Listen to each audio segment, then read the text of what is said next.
Hey, what's up guys? Welcome back to our channel. My name is Yuli. And I'm Mike. And today we're going to be talking to you guys about general versus niche dropshipping stores and advantages and disadvantages of both and which one we think you should start to make the most money. So if you like this video, make sure you like it, subscribe to our channel. We release videos every single week about how to really build and profit from your e-commerce dropshipping business. And share it with anyone else who it's going to help. Okay, so today we first want to talk about the distinction between a general store and a niche store. So a general store is a type of dropshipping store where you really can sell anything. Like you said before, it's kind of like an as seen on TV type of store where there's no product you're restricted from dropshipping, even if things are not even remotely related to each other. Yeah, it tends to really lean on a lot of viral gadgets, like whatever is trending and hot right now. And general dropshipping stores, it's kind of like the classic drop shipping strategy where you have one store and you swap in a bunch of different unrelated products that are hot on AliExpress or Taobao or whatever. And then there's the niche or niche stores, we just say niche. We're going with niche. Where the store is more cohesive and it's centered around a certain theme. So the theme might be an interest. It might be like an anime store where you have all sorts of different anime swag, or it might be a store, created all about designer flip-flops or sneakers or, whatever else kind of apparel. So there's a certain cohesive theme that's kind of branding it all together. So you're not just pulling out different products left and right. And in a niche store, you're kind of selling to one general market or 1 to 2 to 3, but it's not a mass appeal to everyone. You're talking to a very specific audience.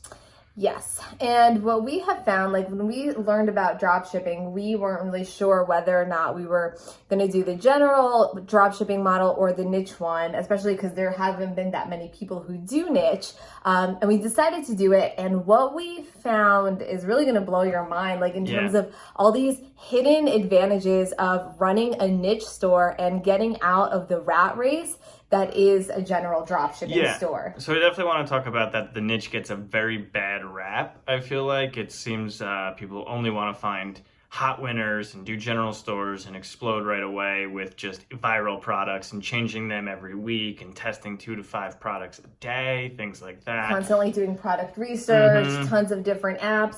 And I think, people really say like niche stores really limit your potential. But what we have found is that it actually expands and gives you even more opportunities. You'll spend a lot less time researching products, but you'll have a lot of other different activities to do, which we'll talk about in here. Yes. So the first thing with the niche store is that it's really sustainable. Yes. It's, general drop shipping store tends to be more, what's like the word for explosive or? Yeah, it's volatile. Volatile. Whereas a niche dropshipping store or any kind of store tends to be more steady and more predictable. More reliable, yeah. Definitely. And I would agree with that. Like when it comes to Facebook ads, especially, I know like with general dropshipping stores, there's a lot of different like crazy Facebook games that we can talk on, starting 1 million business managers and, having accounts shut down and, all these different things. Pages and things like that, certainly. And also just to the sustainability, I think you can, if it's within a niche, I feel like you are talking to the specific audience, so you can really keep winning ads going for a much longer time. I mean, we've had some that go for years. Yeah. And you know exactly kind of who you're serving it to, and you have a very better like intuitive feel of how to run ads and email marketing and everything like that. So it's more sustainable over the long term. It's not as volatile. So we kind of like to think of it as a stock market where like a general store is more like a trendy stock that can be like really crazy. And these are more like mutual funds, if you will. Yeah. But they can get really high yields. You can make a lot of money on a niche store. It's not just like you're not trading sustainability for profits. You can still make wild profits on it. Another thing that's really great about niche stores, I believe, is establishing like trust with your customers and brand authority pretty quickly. If everything is all kind of under one umbrella and it seems really well branded and united, then you're going to get trust more easily. You're going to get trust more easily. You're going to have more authority. And when you have more authority, that's when you can charge more money for something, and people aren't going to go like on Amazon or on Google to price shop because they have this association with your brand. So for example, think of a pair of jeans that you could find at Walmart versus a pair of jeans that you can find even at like Lucky Brand or Abercrombie or Macy's. Like, these are established designer brands that have a certain status. They give people a certain feeling when they buy them. They're seen as more high end, and people aren't like looking for, like, Kmart can never charge as much as Lucky Brand for a pair of jeans, even if they're the same quality. The reason why Lucky Brand can charge more is because of that brand authority, that perception, and that status. And that's the kind of thing with a niche store like this. You are going to spend a lot of your time on these intricate marketing details of really making the brand super cohesive. And, you know, it shouldn't be the kind of thing where people can tell this is like a dropshipping store or as seen on TV. Even other dropshippers should have to look at it for a while before they can figure out like that you are a dropshipping store or you're versus a private label type of thing. Yeah, like I remember when we first started, like my whole thing was I wanted it to be an e-commerce store, a brand, which by the way is dropshipping. So dropshipping is just like the fulfillment side of our business. It's not necessarily like we have a dropshipping business. It's the dropshipping is like secondary to it just being a regular e-commerce business. And like Mike said, that even prepares you to white label. Like you don't always have to depend on AliExpress. If you have a really successful brand, you can start to put your own logo and marketing on products and even like creating your own unique products. Exactly. So, and then that jumps you out of drop shipping to selling your own products. And that is massively huge. If you can sustainably make money drop shipping, that's great. But if you can get to the point where you house your own inventory on unique products that only you sell, then that is the goal, because then your business becomes extremely sellable at the same time too, down the road if you want to get there. It's what you're doing is completely unique. It's not replicable at all. People can't steal your products. People can't steal your marketing. You are just a completely self-sustaining business that doesn't have to deal with those outside pressures of things like that. And that's a really, really great aspect of it. I think that's huge. You can never oversell that. I want to actually say one more thing on that. Like I heard somewhere where if your business doesn't have an exit plan, then you don't have a business. So basically what that means is if you can't sell your business, you don't have a business. And I think general drop shipping, there's nothing proprietary, there's nothing interesting, there's nothing unique about it. It solely depends on the skill of the person who's finding the product and running the ads. And that's why, like a lot of places like Flippa and Empire Flipper and stuff like that won't sell your businesses if you're just drop shipping and the products are easily takeable or someone else replicable. And that's because, like you said, that it relies so much on the skill of the owner, how good you are at finding products and advertising them and things like that. Yep. Yeah, all right. So another thing that's really awesome there is along with building brand authority and trust, then you can get repeat customers a lot more easily. And the value of a repeat customer is worth more than anything else. Yeah, because you like already paid to acquire them one time. And oftentimes general dropshipping stores, they have very low repeat customer rate.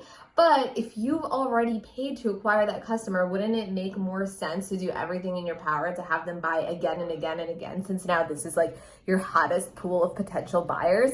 So with the niche dropshipping store, because they like what you're about, they're probably gonna like more than one product in your store, and they're probably gonna be back. And that actually kind of brings me to our next point of creating winners. We are just able to, with our niche stores, we see a product, maybe nobody has sold any of it, and we know our audience is gonna like that. So we put it in our store and we make a ton of money with it. We're not it's not reactive marketing where we're like, oh my God, this ice cream maker is hot right now, so we have to sell this ice cream maker. It's more like we know what our audience likes. So every day I'm just like, yep, our audience will like this, they'll like this. I don't care what any other store is doing because we have that market nailed down because we are a brand. Yeah, and it's a lot easier to, as far as testing creatives go, we can test a lot less because I know after doing it for a little while, you know what type of creative people are going to respond to in your audience, and you can just really kind of hit the ground running with a product. You know, okay, I know that they'll like this style or whatever this type of item is, and I know exactly how to sell it to them because I've sold similar things to them before the same way. And it's exactly as it sounds. You create winners as opposed to finding winners. Yeah, and there's so many advantages to that. First and foremost, like, you spend a lot less money testing and just a lot more money scaling. Like, you're not losing money testing a million different products. And also, like, sanity wise, I feel like there's more stability in our business where, like, I know that we can find winners all the time because we know our audience so well. We know how to write to them. We know how to target them with ads. Like, we know how to do email marketing and sales and everything like that. Versus with general drop shipping, it's always like, where's my next winner coming from? What is it? Does somebody else have it? What kind of ads are they doing? And it's just this like whole clusterfuck headache. Yeah, and as far as that all goes too, like we had countless times in our niche stores, we've seen people steal our products, steal our exact descriptions, and you know, we can go crazy with DMCAing and all that, but like, it's not going to work for them the way it works for us because they're just a brand new kind of general store and they're just trying to like find winning products and winning copies. But like, it works because we are hitting the right audience with the copy. There's no one copy that works. It's copy and audience and product all combined. And you need to have all of those things. You need to know exactly who you're targeting and how you're targeting them. Exactly. So with that being said, I think we made a very good case for niche stores, the often overlooked store, especially in 2019. People all think, you know, you got to go dropship, general store. You have to be the first to find a winning product. Winners get saturated, things like that. And I just, with a niche store, I don't believe it's as much like that. It's a little outside of the rat race and in your own world as opposed to always fighting to find the next big thing. Yeah, absolutely. So, you know, just as a takeaway, get out of the rat race, create your own winners. You have brand authority, you're sellable, you're sustainable, it's predictable, and equally massively scalable as a general drop shipping store. So we just wanted to talk to you guys about that because we see people go general, or even one product, and we feel like niche stores kind of get, you know, swept under the rug when they really shouldn't be. Agreed. So if you guys have any questions, make sure to comment below, share this video with a friend, like, subscribe, and hit the bell so you know when we make our next video, which will be next week. Yes, next week. Every week. Every week. We're out here. We out here. All right, have a good one. Bye. Bye, guys.